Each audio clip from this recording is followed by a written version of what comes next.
저희가 생존한 해병에게 얘기를 들었는데, 당시 사고가 일어나고 수근이가 이제 실종이 된 상태잖아요. 본인들은 이제 물 밖으로 나온 상태고, 그래서 사진들을 보면 이렇게 막 해병들이 막 울고 있거나 막 이렇게 하는 사진들이 언론을 통해 다 공개됐을 겁니다, 당시에. 현장에서 사고가 발생하고 119가 도착하고 이제 뭐 소방에 알려지고 이제 부대에 다 전파되지 않았겠어요? 그런데 임성근 사단장은 현장에 나타나지 않았고 오히려 육군 50사단장이 현장에 나타났다고 합니다. 그러니까는 그 시간부터 지금 현재까지 생존자들은 사단장 얼굴을 못 본 겁니다. 그러니까 저는 이게 책임을 다하는 사람인지 잘 모르겠다는 거죠. 그러니까 여기에 생존자들과 지금 현재 1사단 부대원들, 장교 부사관 할 것 없이 굉장히 공분을 차 있는 상태입니다. 그러니까 사실 참고 있는 거죠. 정확하게. 이런 자가 지위를 통솔하고 있는 것에 대해서 강한 적개심과 배신감에 치를 떨고 있다고 보시면 될 겁니다. 그 상황을 하루하루 참고 있는 것이 참 대단하다고 생각하는데요. 저는 처음에 그런 이야기를 들었을 때 전 좀 많이 깜짝 놀랐습니다. 오히려 자기 부대도 아닌데 54단장은 현장에 나타났는데 그렇게 다니면서 경례 안 한다고 욕하고 포병은 왜 그러냐 그러면서 물속에 넣으라고 그랬던 사람이 정작 자기 부하가 생사를 알 수 없는 상황에서는 현장에 나타나지도 않았다라는 것은 그렇게 언론에게 보여주기식을 하면서 정작 사고 나니까 본인은 뒤로 숨어버리고 공보장교도 앞장 세워가지고 되게 못된 짓을 하는, 그리고 사건 이후에도 본인의 그 책임을 면하기 위해서 언론에 보도됐지만 그 물에 들어가는 모습을 정훈 공보실장이 올렸을 때 잘하고 있다라고 단톡방에 얘기해놓고 오히려 이 공보장교들을 중징계하려고 자기가 징계위원회 소집하려고 했던 아주 파렴치하고 간사하고 못된 인간이다. 저는 이렇게 표현하고 싶습니다. 뭐 그 말로도 사실은 다 표현할 수 없는 것이죠. 그래서 그 당시 해병대 수사단이 그 제보를, 단톡방 제보를 받고 100페이지가량의 임성근 사단장에 대한 보강 수사를 하게 된 것도 사실 언론에 나왔습니다. 그러니까 이게 지금 언론에 너무 많은 내용들이 나오니까 사실 기자분들이 못 따라가는 상황이거든요. 그래서 이 54단장이 현장에 왔고 임성근 사단장은 안 왔다라는 것은 처음 아마 얘기하는 지점일 겁니다. 뭐 이런 지점들까지 저는 좀 공개를 해야 된다고 생각하고 있고요. 당사자가 또 그런 것들에 대한 분노와 배신감을 또 느끼고 있기 때문에 오늘이 그 이야기할 시기라고 생각해서 말씀을 드리게 됐습니다. 그럼 피해자 어머니가 네. 아까 그 사단장을 만나서 다 입고 전투 준비를 하라고 했던 얘기는 54단장이 말한 건가요? 사령관. 사령관이. 네, 김계한 사령관이 사건 직후에 이제 부대에 와서 그런 얘기를 했고 사단장은 코빼기도 보이지 않았다고 합니다. 맞은 오후에 고발장소 어머니도 직접 참석을 네, 갈 겁니다. 네. 어머니께 사실 확인 하나만 여쭤볼게요. 어제 그 PD수첩 인터뷰에서 네. 그 아드님한테 아마 들으셨던 얘기를 이렇게 설명하시는 네, 맞습니다. 대대장님은 물에 들어가지 말라고 했어라고 했는데 네. 그 대대장이 국방부 조사본부에서 과실치사 혐의로 그 넘긴 2명 중에 한 사람입니까? 그런 걸로 알고 있습니다. 저희가 7대대니까요. 지금 그렇죠? 네. 1대대하고 7대 대장이 기소된 걸로 알고 있습니다. 또 질문 있으실까요? 네. 내일 영장이 오늘 이 휴가 마지막 날인 건가요? 그러니까 이제 청원 휴가인데 이게 병가 형태잖아요. 그러니까 이제 이게 병원에 입원한 내용에 따라서 이제 병가를 잘라서 주니까 오늘 이제 의무 심사를 부대에서 하거든요. 그러니까는 병가를 연장할지에 대한 부분을 결정을 오늘 합니다. 예. 그 말은 A 병장은 병원에 입원해 있는 상태예요. 예. 오늘 1사단에서 그 연장 안 해주면 위법이 되는 거잖아요. 복귀를 해야 되는 상황인데요. 거리가 상당히 있어서 저는 뭐 약간 이런 행정 처리도 임성근 사단장이 있기 때문에 이러한 행정 처리가 이상하게 이루어진다고 생각하고 있습니다. 예. 그러니까는 이런 결정을 이제 물론 군의관들이 참여해서 하겠지만 거기에 대한 권한은 또 사단장이 가지고 있는 지점이 있기 때문에 가해자가 지금 피해자의 병증을 다 살펴보고 판단하고 있는 굉장히 우스꽝스럽고 말도 안 되는 일이 벌어지고 있는 것 자체도 웃긴 거죠. 예. 또 질문. 예. 그 7월 20일에 이제 동료분들이 피해자 동료분들이 유가족 만났다고 했는데 여기 간부들하고 지휘관이 대부분 출석 같이 동석했다고 하는데 혹시 어떤 간부들? 통상적으로는 이렇게 면담을 하게 되면요, 저희 같은 단체가 이제 군인권센터나 이런 분들을 이렇게 요청을 하거나 변호인들이 입회를 요구하면 통상적으로 간부들 다 나가게 하죠.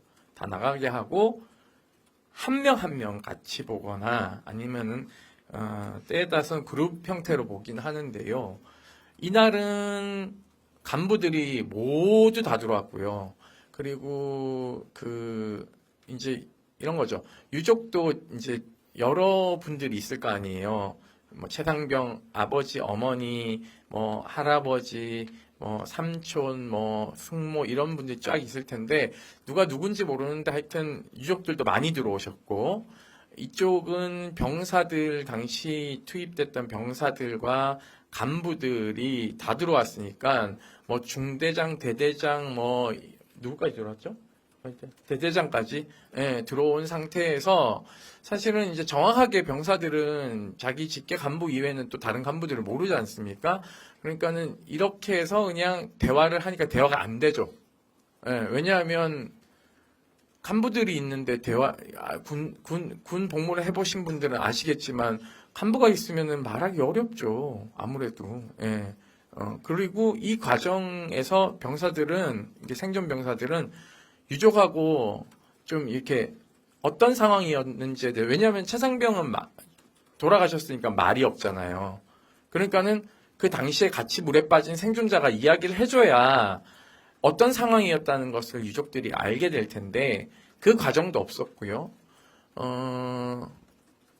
이 얘기를 좀 하기는 그렇지만, 약간 유족들에게 이런 게 치유 과정이 아니라 약간 수뇌부가 공격 안 받으려고 총알바지 내세운 마냥 그런 방식으로 진행되는 느낌이었다라고 얘기를 했어요.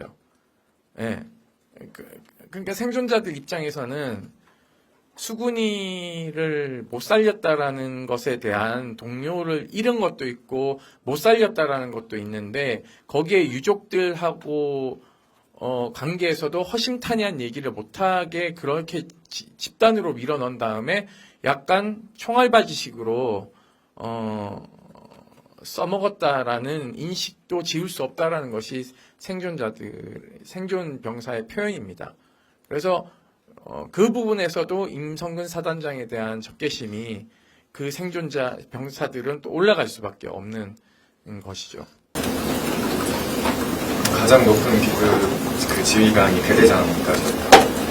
일단 이 대대의 지휘 책임은 이제 대대장이 있고 1차적으로 그 다음에 연대장이 있고 그 다음에 사단장이 있는 것이니까요.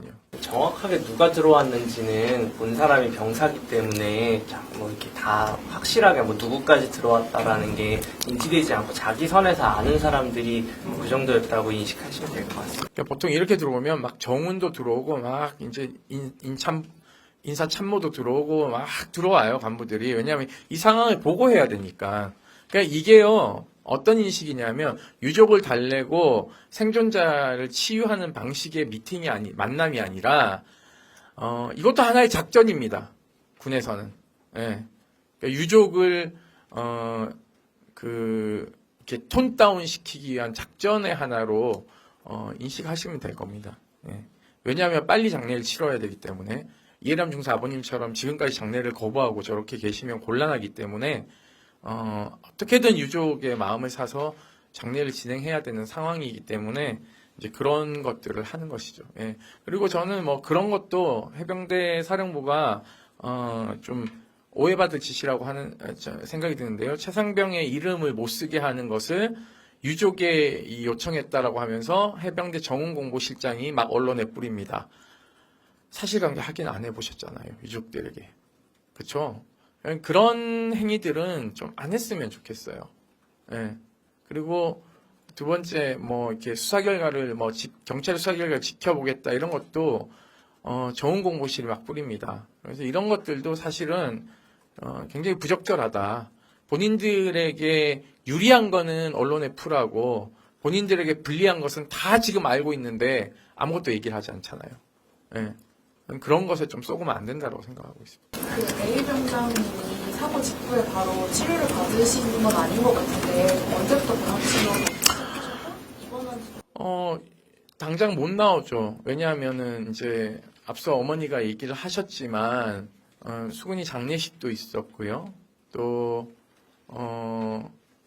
당장 이제 이게 휴가를 나오려면 병가를 쓰려면은 진료 예약 같은 것들이 또 잡혀 있어서 그걸 보여줘야지만이 또 병가가 되기 때문에 저희가 처음 와서 들어가기 전에 첫 휴가 그 사고 이후에 첫 휴가 나와서 들어가기 전에 병원 진료를 했고 병원 진료에서 PTSD가 의심되기 때문에 임상심리 검사를 해야 된다라고 해서 임상심리 검사지를 보냈어요. 들여서 보냈고 그걸 다 체크한 다음에 우편으로 의사에게 우송을 했고 그 임상심리 검사 결과 PTSD가 맞으니까 좀 더 병원에 입원해서 관찰 치료가 필요하다라고 해서 입원에 나와서 병원에 입원하게 된 것입니다.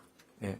그러니까는 사고 직후에 바로 병원을 갈 수 없는 조건이었다는 걸 말씀드리고 첫 휴가 때 바로 나와서 진료는 했다라는 말씀을 드립니다. 예. 그러니까 물에서 구조에서 나온 그 직후에도 따른 조치, 그 의료적인 조치나 이런 게 있는 거죠? 네.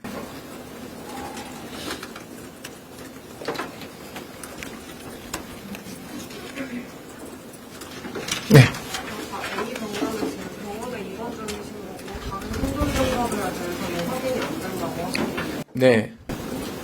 같이 병원을 가셨는지 이런 부분을 확인. 네, 그건 확인이 안 되고 있습니다. 왜냐하면 지금 현역이기 때문에 아마 전역을 모두 곧 앞두고 있을 겁니다. 그래서 좀 두려워하는 것도 있을 테고요. 어제 PD수첩 보셨겠지만은 최상병 친구 해병이 나오지 않습니까? 그 해병은 전역을 했고 전역 당시 임성근 사단장이 불러서 1대1 면담을 했다고 합니다. 그러니까 이제 그런 것들을 봤을 때 계속 이제 그걸 뭐라 그래야 될까요? 관리하는 거죠.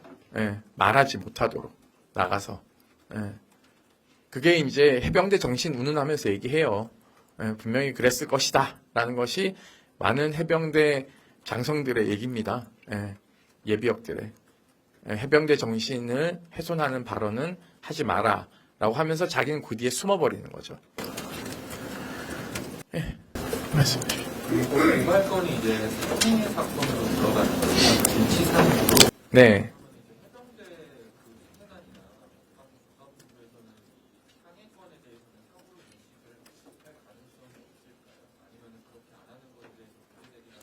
그러니까 일단은 해병대 수사단 입장에서는 치사에 대한 초동 수사가 더 빨리 진행이 돼야 되는 것이고 또 하나는 생존 피해자들이 병원 진료를 통해서 상해가 있는지 확인을 해야 되는 지점이기 때문에 그거는 수사단이 병원을 가라 말아는 할 수는 없는 상황이지 않습니까? 그러니까 일단은 이것을 먼저 처리하고 그 다음에 지점들에 대해서는 들여다볼 수 있는 건데 문제는 이제 과실치 사건이 외압에 의해서 수사가 완전 무력화되고 오히려 그걸 수사하던 사람을 지금 항명죄로 잡아넣겠다고 하는 상황이니까 이것까지 진행할 수 없는 단계가 되어버린 거죠.